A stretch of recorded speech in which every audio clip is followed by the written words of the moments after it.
Yes, nkulamusiza munange Muhammad Wamala Sakoni Apollo Tsime mwebale nnyo bannaffe abali mu studio naye nga tugenda maaso n'okukikiza nti omukolo ogw'okulonda sipiika agenda okudda mu bigere byabadde sipiika mukulu Jacob Oulanyah gigenda maaso nga bugolo era mu kaseera kano wano wendi e Kololo ndine ttiimu yonna eyasooti yatuuse dda ate okwekenneenya ensonga eno nga bw'etambula naye munnaffe omulabi mu kaseera kano ngenda maaso n'okutegeeza nti omukolo gudirenzeemuko katini tubadde tusobola okuba nti mu kaseera kano gwandibadde gwatandise dda naye tegusobodde kubanga gutandika era nga tulinda pulezidenti okumala okutuuka tuuke tulabe entambula begenda okuba genda kuba kubirizibwa ate Ssaabalamuzi ate tulabe ensonga nga bw'etambula naye ebikulu ebiriwo mu kaseera kano ababaka ba palaamenti bajja era zigenza okubeera ssaawa nnya nga batandise dda okweyiwa mu kifo kino okubanga ate beetaba ku mukolo guno okukuyaga kugenda mu maaso mu nsonda ez'enjawulo era nga tulaba nga bandi nayo etandise okubanga ekola ogwayo nga bwe tugenda maaso n'okusigira ebifaananyi gwe munnaffe alaba babamu ku babaka abatuuka obutuusi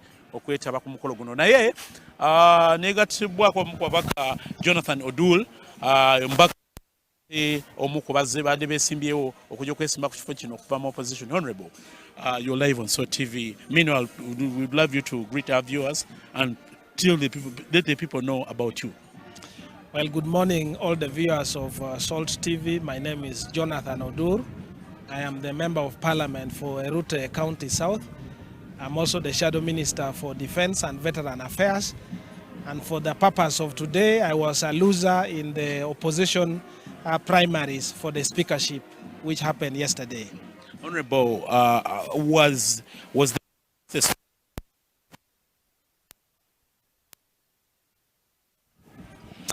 No, this is a process that came abruptly by virtue of the vacancy that felt.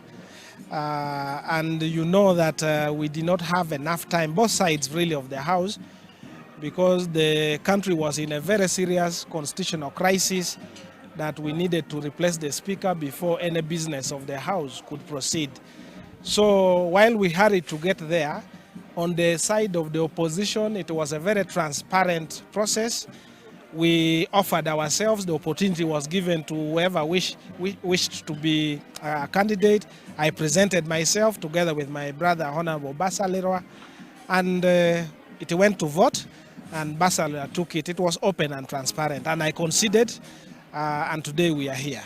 There was a lot of concern initially, especially from the Acholi Parliamentary Caucus. Some of them were proposing that this position was supposed to be retained for them.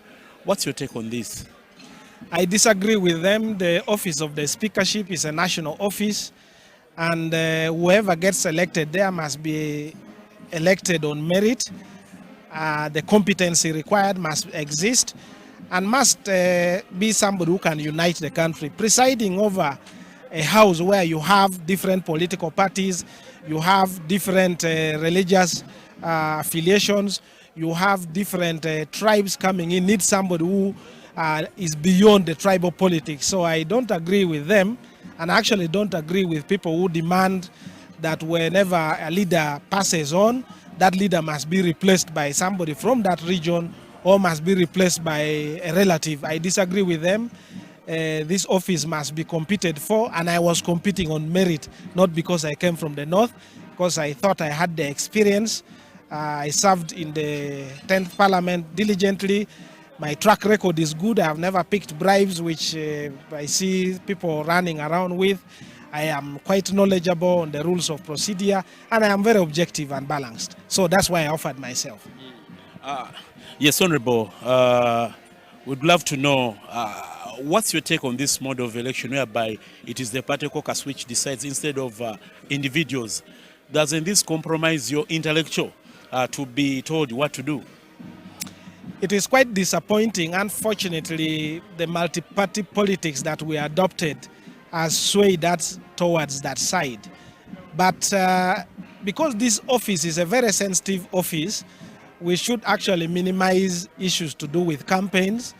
We should also try to avoid interference from members who are interested in how Parliament is run. For example, why would the President be so much interested, yet we gave him his own arm of government to head?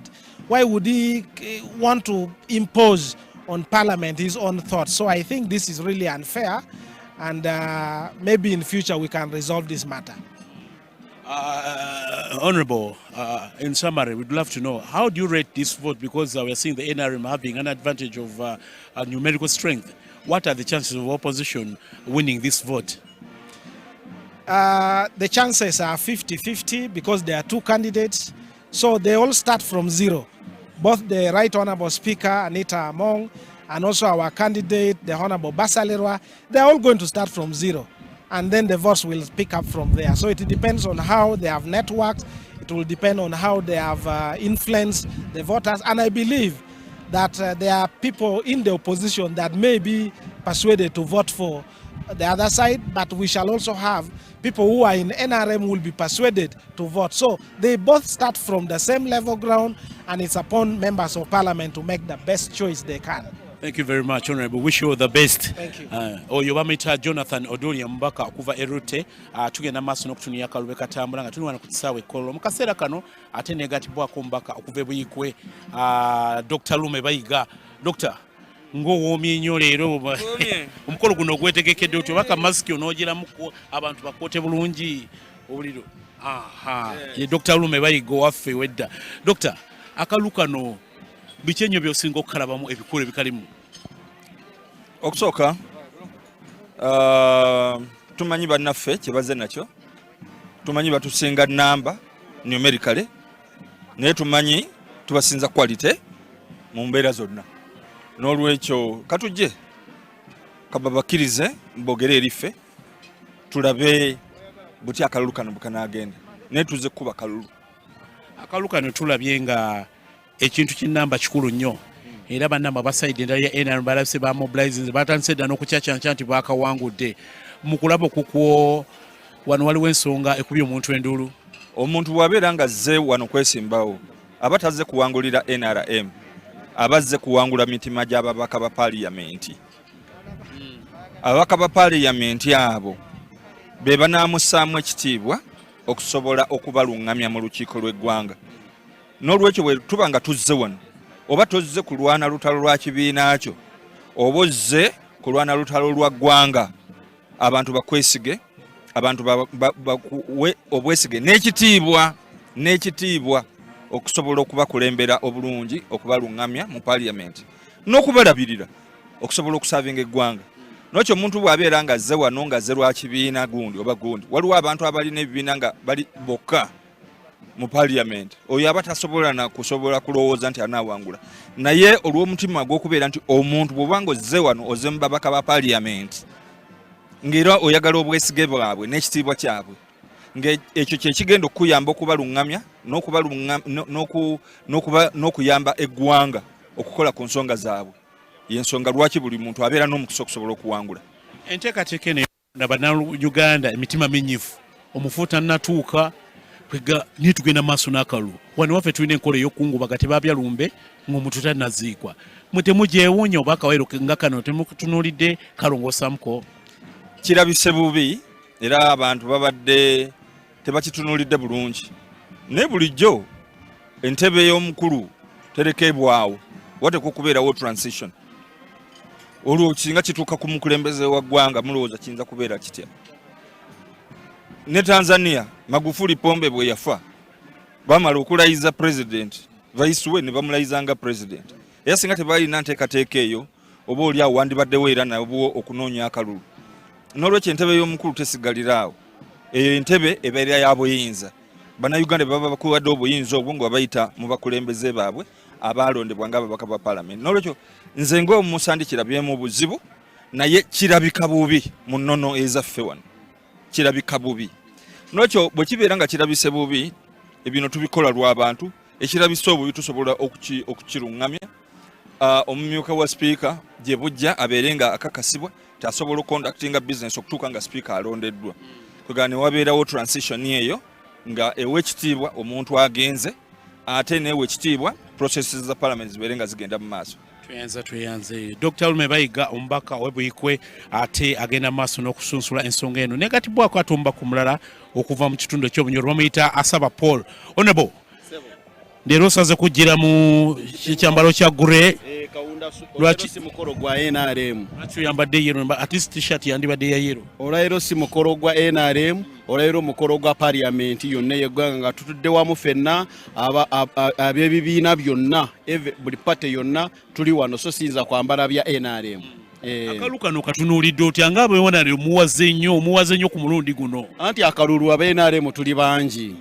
Bannaffe era bayinira okukkiriza nti NRM tuli bangi ate bwe tubeera n'ababaka abangi NRM yekyasinga okubeera ne demokrasiya kubanga ffe twatandikira ddala wansi ne tutandika nga abantu bawaayo ebirowoozo byabwe abaagala okwesimba ne batwalibwa mu sseeke kati olunaku lw'eggulo baba tuleetedde wano ne tubasunsula ow'ekitiibwa Anita Among n'ayitamu bulambalira 100% nga tavuganyizibwa mu NRM nga si mu parties endala naye wano mu kibiina kyaffe kya party kya NRM n'owekitiibwa Tayebwa Tom abadde government chief whip naye n'ayitamu nga tavuganyizibwa wano mu NRM kati ffenna ne tukkaanya olunaku lw'eggulo ffenna be tugenda okuwagira era leero tuzze okutuukiriza kye twalayizza eggulo okulaba nga tufuna sipiika ne deputy speaker abapya abadda speaker adda mu bigere ebya mukwano gwaffe eyatugenzeeko ow'ekitiibwa Oulanyah Jacob. Honorable ekira kyetusinga okwebuuza akalu kano Amongo ono nga mumusembeza nnyo senga tekibadde kibiina bagamba abamu nti lwakuba omukulu yakubye ettooki mbu mwandibadde temumuwa kituufu? Nedda kati bw'ogenda okulaba ekisooka Anita Among bwe yalya obwa deputy speaker akadde kabeereddewo olaba nga bizinesi ya parliament abadde agitwala bulungi ate nga mukwano gw'ababaka bonna nga tasosola ng'olaba agenda ne mu field ajja n'agenda mu byalo ewaffe gye tuli juzi abadde Kamwenge abadde luddawa ng'olaba atuwagira ffe ng'ababaka ate ng'olaba mukadde kano ne bbiru zizokka ze twakayisa mukadde akatono kanye mu myezi 9 nga bbiru nga ziwerako n'olwekyo nga tumulabamu competence ate n'ekirala tuyinza okulaba ng'oli abadde amaze okufunamu experience wano mu myezi 9 nga abadde avuga ekintu ate n'ogenda kuleeta omuntu atakwatangako ku nkasi n'omugamba mbu ate tandika bupya ne polisi yaffe bwe tubadde tutambula mpola abadde deputy ng'afuuka speaker abadde deputy ng'afuuka speaker n'olwekyo twakirabye nga kisaanidde ow'ekitiibwa Anita Among abeere speaker wa parliament. Batugamba nti ezimu ku choices zibadde mutunuulidde kwabaddeko Honorable Jacob both omwami ali very senior twamula yali ssentebe w'akakiiko ak'ebyamateeka ombaka is a very senior man ebitabo yabisoma ne binyikira era oyinza ogezaako omuratinga n'omusembeza ne ku mugenzi mu ngeri gye bakolamu emirimu gyabwe olowooza lwaki ono teyabadde better choice compared to Mukyala Gumale? Ekyo si kituufu nti both abadde beta mbu yabadde asinga naye okuggyako nti tuyina nga NRM tuyina n'ababaka bangi nnyo abasobola okutwala entebe ene mu maaso naye tutunuulira obusobozi obulala ne tulaba okulaba nga tetwagala kubeera nga tukyusa buli ddakiika naye abalala bakwalifying nga bangi nnyo nange ssebo bwe baba nange nga babumpadde mbuli era mbusobola batewalaze kwagala saataddeyo saa expressinze my interest kubanga mbadde ndaba lineage gye tutambulamu bulijjo nti deputy yayina okubeera speaker siyengaba nga ayina obusobozi. Tweyanzege embaka asaba Paul ate mu kaseera kano tusuubira okuba nga twegatibwako omubaka obazze okucontestinga akalu kano speakership ku side opposition omukulu Asumani basalirwa naye ng'okujjukizaako nti omusajja gwe bagenda okuzzaako akalu kano ye mubaka ate abadde w'ekitundu kya Omoro eyavudde mu bulamu bw'ensi eno ngenda kusoma omwezi 22 enfa eyalese buli muntu nga tabitegedde bulungi. Oulanyah kinajjukira nti bamulondera wano ngenda kuza omwezi 5 ate omwezi ogwokutaano naye ate era obulamu bwe buzze tebutambula bulungi oluvannyuma lw'okuba nti ate azze anafuwa mu ngeri enjawulo bwe baba mulonda n'akubirizayo entuula 2 n'amala n'abula yakomawo ng'ennaku z'omwezi 8 omwezi ogw'omunaana bwe yalabikako eri paalamenti naye yatwewuunyisa engeri gy'abadde akolamu ebintu bye abadde nga obusamarayizinzi bwe yasobola okujja naye mulugunya ku ngeri ababaka gye baali bateesamu kye yali tematiza bulungi. Twegatibwako ate nze muntu omutuufu oba okwaniriza ssebo eri eggwanga president candidate omukulu Asumani basalirwa omubaka okuva e Bugiri candidate wa speaker nja kusaba ssebo tundeke eri mwaye basalirwa wanika masiki yako mbadde nsaba okagiremu katonotono muntadde mu musana president speaker otusonyiwe ssebo nga muntadde mu musana gutusinze ssebo naye tekugenda kubandaza uwa biki ebisazeewo nsooka kuyozayoza kulika kutuuka ku buwanguzi saidi era okuba nti gwagenda okubanga tukiikirira amiina kakati abantu biki ebisazeewo okukako okujja kalulu kano n'okusookera ddala oteekeddwa okimanya nti mukadde waffe Jacob Oulanyah Mukama yamujjulula mu bulamu bw'ensi eno.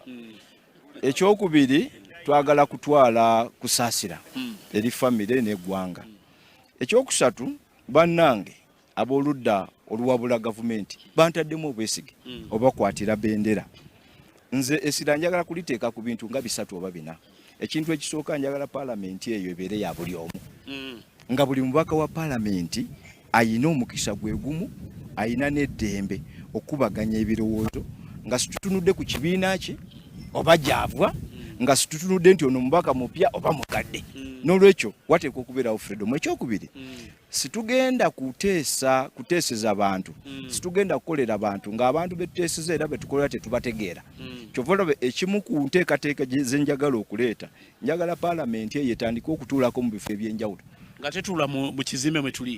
Bwe bagamba nti for example waliwo insecurity Karamoja. Njagala paalamenti egende tuule Karamoja. Yala kuva ku mirimu gy'obukiiko ate olwo batujuwa meno zamu. Tugende tutuule Karamoja. Bwe bagamba nti waliwo amataba Kasese tugende tutuule Kasese. Ababaka b'e Kasese bwe bajja mu paalamenti ne bagamba amataba gatutta. Kikola amakulu nga bakyogeredde eri nga tukirabako. Kuba abantu abamu bayinza obutafaayo.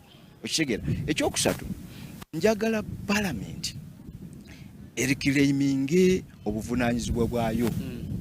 Paalamenti siga naye ebiseera ebisinga executive etufutyanka ne weesanga nga tumaze okuyisa budget, ensimbi zeetaagibwa ogenda mu bukiiko obukola emirimu nga teziriiwo.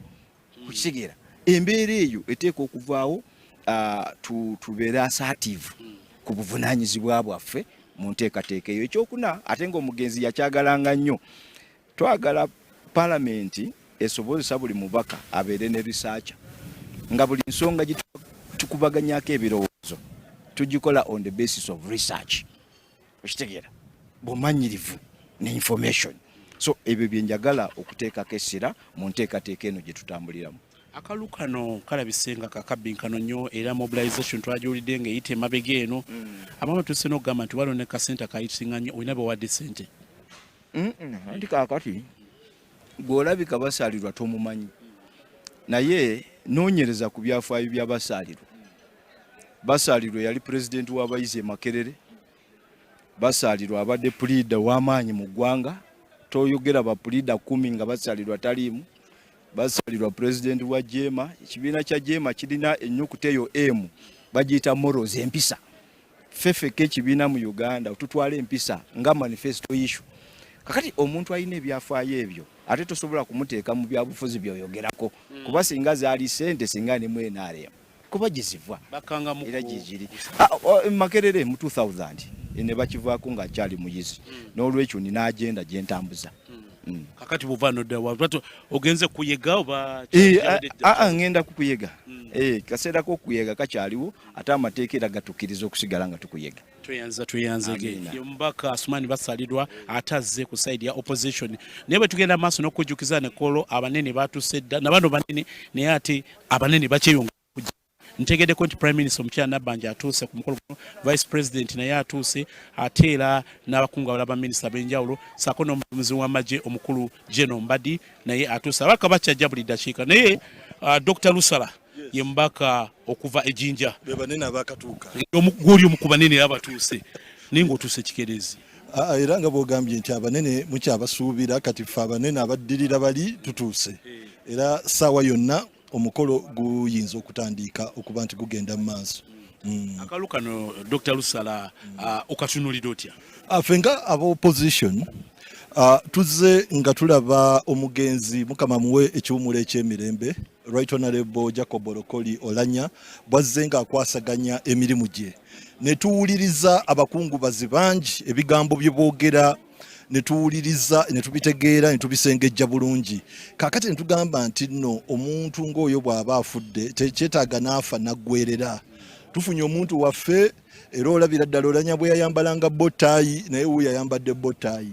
Oulanyah bwe yali sipiika ow'enjawulo ng'akubiriza olukiiko ng'omubaka amuwa ebiseera ebimala n'adibetinga ne yeemala. ono naye bwatyo bwali. Oulanyah bwe yadimandinga nti osooka n'oresearchinga n'olyoka ojja ku floor ya parliament n'oyogera, era tufunye omuntu mwennyini afaanana bwatyo.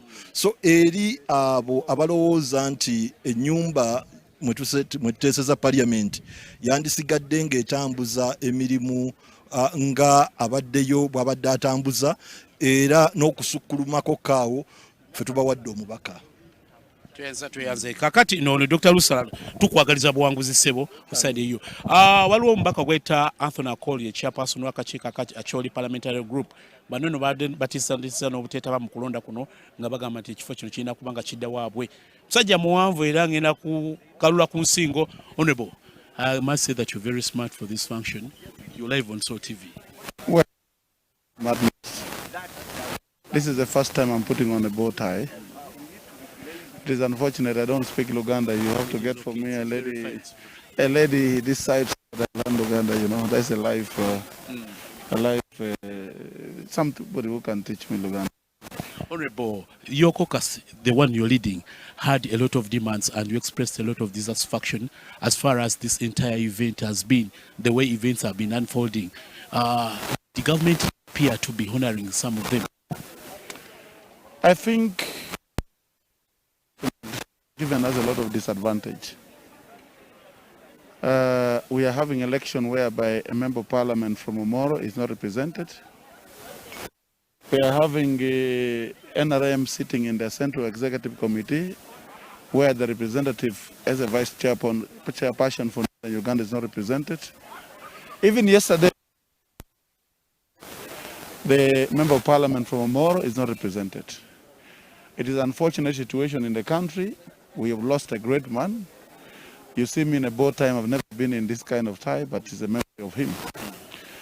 I think going forward, for me, I'm against this issue of saying ring fence this position for Northern Uganda. You see, Northern Uganda, Lango, Acholi, and West Nile had leaders who led the country. And even leaders.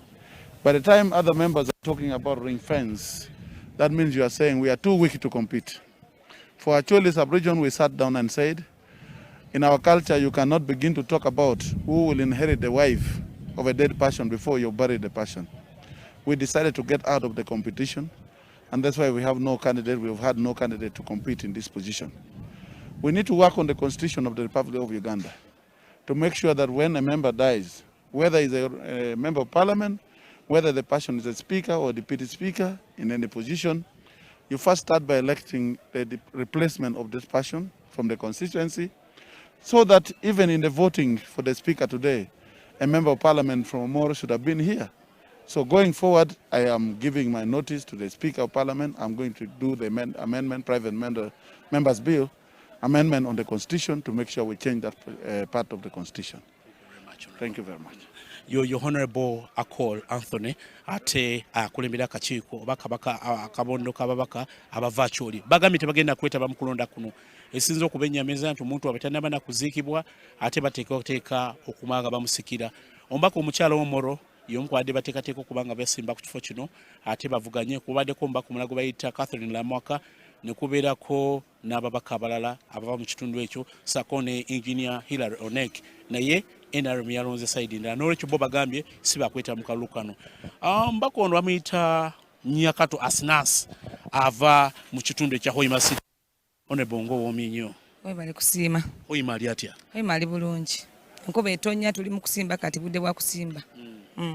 Akalulu kano Honorable okatunuulidde otyo naku olwaleero. Akalulu kano of course fenga opposition twalese bakandidate baffe ku bifo byonna byombi bibiri. Kya speaker ne deputy speaker ati tusuubira kuwangula. Olina buvumu ki kubanga tulaba NRM bakyagenda maaso n'okusagambiza mbu bangi. Anti kati bali bangi naye ate tusuubira akalulu kano kali secret box. Tusuubira nti omutima gw'omuntu osobola gupimira ku bigambo. Osobola gupimira ku party kulangi gye twambadde. Kalulu kali ina kali mu mutima gw'omuntu. Kati tusuubira ffe bakandidate baffe tufrontinze bakandidate quality candidates and we are going to win. Oli mukyala twandibadde tugamba nti for affirmative action and gender something owagira bakyala bano lwaki tuusaza okuva ku kimwaki. Of course fenga opposition omukyala yandibadde gwe tuwagira because of consensus twasazewo ne tugenda ekyabaddewo consensus and region, I mean basing on regional balance. Leader of opposition engeri gyava mu central yabadde avudde yabadde wa central ne tukola consensus negamba tulete north for deputy kati east nereta the speakership. Yes. Ebunyore olwo tubadde temulinayo kuwa wakatulwadde twagala tusuubira nange ngenda kwesimbawo kati ebintu bino njagala nsooke mbiyige bulungi mbitegeere. Oluusi ojja kulaba awo nange nga mbatwala mu house wali nga speaker next time. Yes. Naye enkola yogenda maaso n'okusikira omusajja ono n'omulambo tegunnatuuka mugenze maaso n'okulonda. Abamannayuganda tebanaba nakakasa wakati tetunaba na kulambo gwe tulaba bifaananyi mawulire. Lwaki temulinze ne bulyoka muteekateeka lukulonda ng'okuzika kwoyo? Of course ng'obuwangwa bwaffe nga eggwanga ate mu tribes ezisinga tukivumirira. Naye ng'ate amateeka ga palaamenti agatufuga gali contrary to obuwangwa bwaffe. Kati awo werabya tuproposinga kola ya amendments nti muntu bwabanga afudde tusooke tulindeko omuntu tukungubage tuziike then tukola ebisigaddeyo tubikole nga tumaze omujja muteeka mu ntaana. Tweyanzige nja kulabanga kalumazo kawangula kale nuza tugende tunyuka nga olwo tujagana kale yembaka sinasinyakato ate wabaka abava mu kitundu ekyobunyoro Ahoima City abadde agenda maaso n'okutula okubira tooki. Abasajja ba West Nile beegaseyo n'ab'engulu bagamba akalulu kano kalinga katalina mulamwa era bagambye nti bo kifo kino kitaba kyabwe bayinza obutakeetabaamu. Omubaka gwe bayita feta y'omu ku babaka abava mu kitundu kino era Luganda taluwulira tujja kunywa tudde mu kizinga. Honorable, you learned some Luganda the time you've been around this area or you local languages here. So it's not a matter of learning, it's a matter of speaking it. But for today, I will speak in English. You've opted to go for English, though you understand Luganda as well. Yes, very much. For some of our viewers who have not visually seen you, I would prefer if you can adjust the, yes, the mask. Exactly. Your Honorable Feta. Yes. Honorable, where are you coming from? And people need to know basically how is that area. My name is Feta Geoffrey. I come from Aivo East constituency, Arua City. Yes, from West Nile. What was your relationship with the late? Because you appeared to be mourning and your level of griefiness was higher compared to other MPs. It is not that we appear to be mourning. We are mourning. Culturally, traditionally, we should not be doing what we're doing now. But because we are and obeying the Constitution, that's why we are here. We should really, under circumstances, be mourning, be eulogizing our Right Honorable Speaker Jacob Oulanyah. We should be mourning and tell good things he been and he was to us. For me, Oulanyah was my hope in the 11th Parliament because he was one person, all of us. He was one person who was uniting all of us as members of Parliament. He was one leader who was down to earth. He was the hope of the ordinary one of this citizen. He was a man for citizens. He was a champion of social transformation of our economy. He lived giving opportunity to everybody, equal opportunity to all the members of Parliament. And so before we could really begin to benefit so much from his leadership, he has gone. You remember in November and early December, he visited his constituency, the northern region, where he is the vice chairperson of NRM. He went to Arua, he gathered the leadership structure of NRM structure of West Nile. He went to Gulu, he gathered the structure of Acholi. He went to Lango, he gathered the structure of that region. You can see a shepherd who really cared for his herd. So little did we know he was saying goodbye. Now here, instead of us crying, the Constitution has made us to be mourning him, surely. Thank you very much. Bamita Honorable Feta y'omu ku babaka ava mu kitundu ekya West Nile. Naye mu kaseera kano okumwebeza eggwanga atuuse okubanga ate yeetaba ku mukolo guno era omugenyi omukulu ssentebe w'ekibiina kya NRM agenda okubanga ate akubiriza omulimu guno. Ebya ku bisuubiro kwa President waba atuuse wagenda kubeera kukuba oluyimba olw'eggwanga era emikolo egisinga gyonna giba gyetoolera ku ye nga bwe mumanyi emirimu head of state wano bamu addressinga nga head of state ate era nga mu ngeri emu yemu ku ssentebe oba ssentebe w'ekibiina kino abaka bakyagenda matuuka wano era nga wano ndaba omubaka okuva mu kitundu eky'Obunyooro honorable gye bali ku ssimu nkulaba owandiika order paper biki sooka obulibuze ku bantu oli live ku Salt TV. Laba ku Salt TV mbalamusizza mwe Member of Parliament wa Buhaguzi East Kikuube District. Order bikulu ebiriko order paper ebiriko kwe kulonda tukimanyi fenna nti omwagalwa waffe Right Honorable Jacob Oulanyah yatufaako yatugendako ate tetunabona kukikkiriza abasinga nti amazima omukulu yavudde mu bulamu bw'ensi eno naye wetuli kati etteeka ligamba mu constitution yaffe nti nga speaker wa parliament kintu kyonna ekisobola okugenda mu maaso n'olwekyo omukulu oyo tetunamuziika naye tuzze olwaleero tusobole okulonda speaker anaasobola okumudda mu bigere wamu ne deputy we kyekyo ekituleese wano ate y'ensonga enkulu eri ku order paper y'olunaku olwaleero. Oli wa side ki soko tubireko ku bibuuzo era akalukano katunde otya? Ndi wa independent but NRM leaning. N'olwekyo akalulu leero jo caucus ya NRM yatudde mu kutuula ne tulonda speaker wafe agenda tukwatira ebendera ye Right Honorable Annette Amongi and ne deputy ne tulonda omuntu atukwatira ebendera ye Right Honorable Thomas Tayebwa. Ate leero tuzze kubakakasa, tuzze kubakonfaminga, tuzze kulonda naye kyetulabira ddala nti abakulu abo be basaanidde and leero tuzze tubakonfaminge ate tubalyafaminge bakwate entebe. Omanyi mu Luganda tugamba nti gwolabyeko ye mwana. Abakulu bano emyezi 9 mu butuufu batukoledde kyamaanyi bakitambuziza ekintu bulungi ate tulabira ddala nti kati be basingira ddala ate tubaaniriza ate tubaagaliza mirembe nga Katonda ye mubeezi waffe. Tenza twene abantu bakulabye feso bedda feso gikwesa abantu b'ekikulu bajagama wadde mbaka tali waabwe.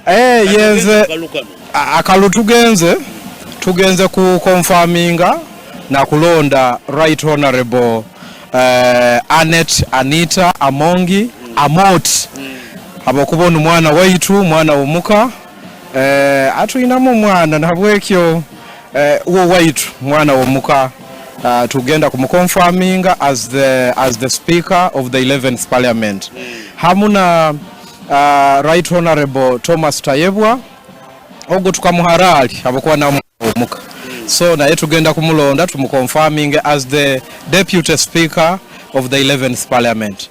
We wish them the very very best. Batulazeeko mu butuufu be basobola be basinga ate nsaba naba opposition bonna batwegatteko because abakulu bano bakoze omulimu omulungi ate nga tebalina side gye bakolaki ffenna babadde batuwa equal opportunities to participate and present before the floor of parliament. Tuyanze geye mbaka parliament w'ekitundu ekyekikuuba ate tubadugenda maaso tukyabalaga embeera bweri wane Kololo president amaze okubanga atuuka prime minister atuuse vice president yatuuse n'olwekyo hairako yonna eweddeyo.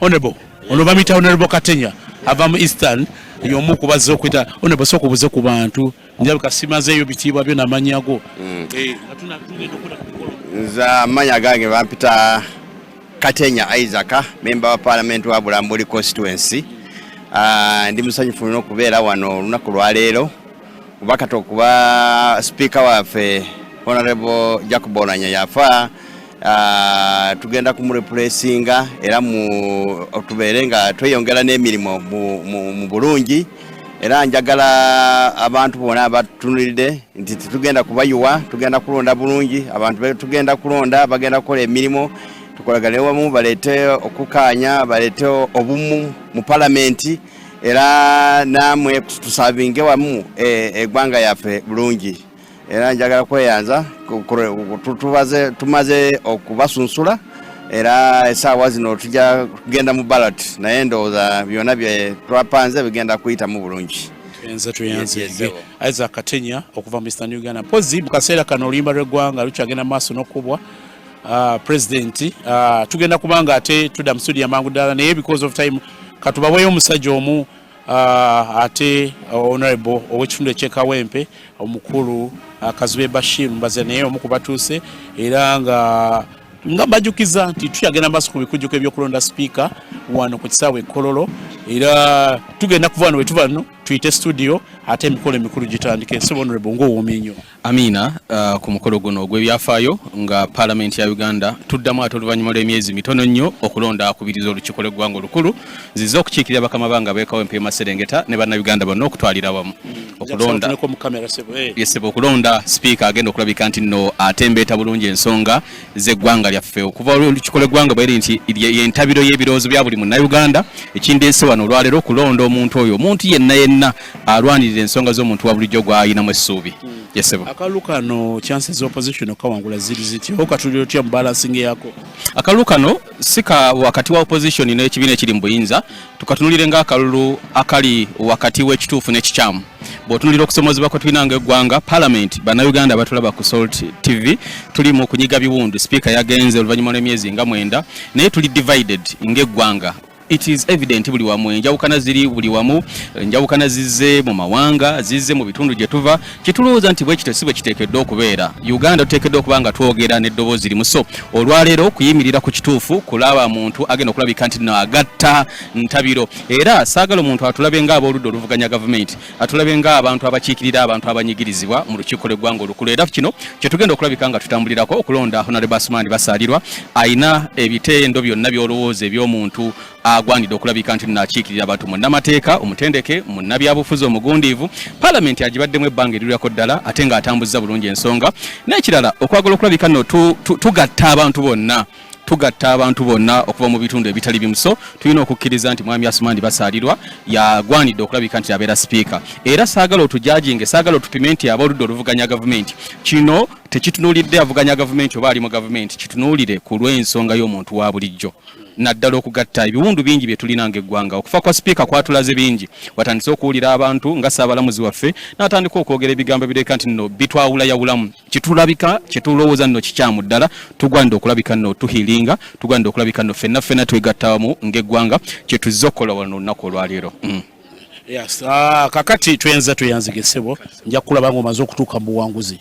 Amina sebo. Bwetyo tugenda maaso n'okutusaka emikolo wano ku lukiiko oba olutuulo olwaleero gye bayise special sitting wano ku kisaawe Kololo. President amaze okubanga atuuse era bw'aba atuuse basooka ne bakuba bendera ey'eggwanga bamaze okuba East Africa kakati atusuubira okuba nti bagenda mu introducinga oba omulamuzi yagenda maaso n'okubiriza olutuula luno mwe tugenda okubanga ati ababaka bajja okunominatinga amannya gaabo abagenda okuba nga beesimbawo oluvannyuma kakuyige banaabawedde tugenda kufuna ababasemba bwe bamala okubasemba then process egende mu maaso naye kirabise nga kulonda kujja gendako paka obudde bujja kuwanvaako era tulabika nga tuyinza okutuuka ku ssaawa nga 2 okubanga ate tuzza mu bigere eby'omukulu Oulanyah ono engeri gyavudde mulamu w'ensi eno erabise nga ate yeewunyisa oluvannyuma lw'okulondebwa ngenda kuza omwezi 5 yabeera ku ntebe eno emyezi 9 gyokka naye azze atawanyizibwa naye newankubadde ngenda kuza omwezi 8 yalabikako yeewunyisa nnyo olukiiko olukulu lw'eggwanga bwe yakomawo n'agumya ababaka ndowooza ebisinga tugenda kuba nga tubifuna ate kasooke tugende mu session tugenda kudda mu studio eri munnange Muhammad Wana Apollo Tusime tulabe olutula bwe lugenda okuwonako olwaleero tugenda kuba nga tukomawo wakati awo okukubira tooki ebintu bina bitambudde nga bwe tuli nze Grace Eginya nina Eric Sebalamu saako ne area Sajjabi katwegatte mu studio bannaffe wamala ate tugende maaso n'okuba tusaka embeera zino oba omukolo guno nga bwe gugenda okutambula.